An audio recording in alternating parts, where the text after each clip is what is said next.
Hello. Hello. It's back to school tomorrow.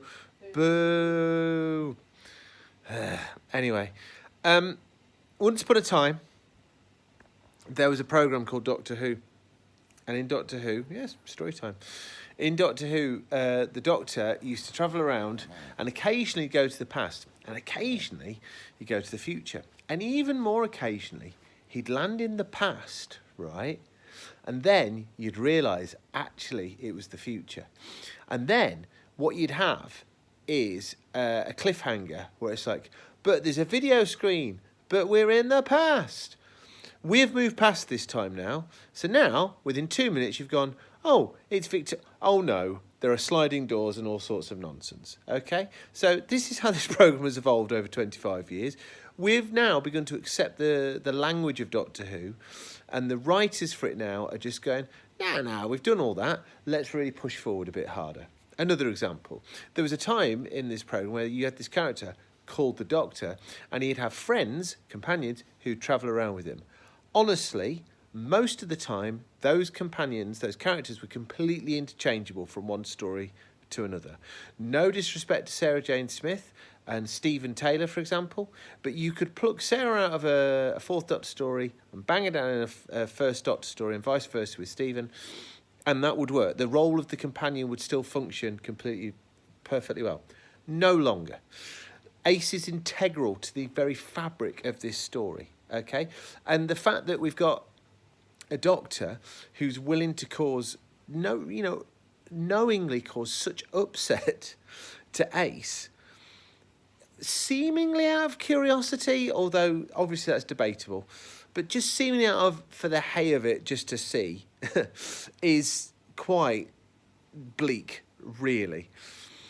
And then, in this programme called Doctor Who, you would generally have a clue what was going on. Generally, you would know what was going on. And maybe not, everything that was going on. That's not how storytelling works, is it? But you'd think, oh, there are some aliens there invading. Or, oh, there's a bad guy. Oh, he's turned out to be an alien. He's going to cause the end of the world. I know this story like the back of my hand because I've seen it a billion times. And I've read it a billion times. And I know what's going on.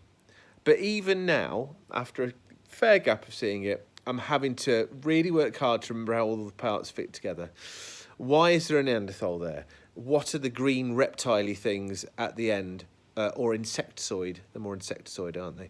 What are they all about? Insectoid a real word? I don't know. Why are you looking up? You got your phone in your hand? I'm doing something else. All right, Keith. You've used it. You should know it. Language is malleable.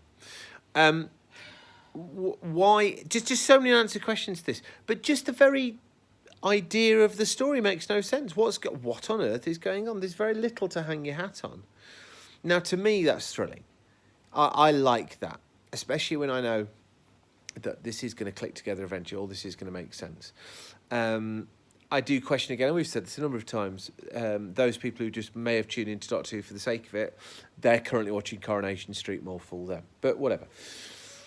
So, yeah, I think that was an utterly thrilling episode of Doctor Who, if you're okay with the fact that you probably don't know what's going on. And also, it's fair to say, and Libby said this, it's quite scary. Really spooky. Really spooky. We were going to watch it with the kids today, and Glad we didn't. Libby suggested she's glad we didn't.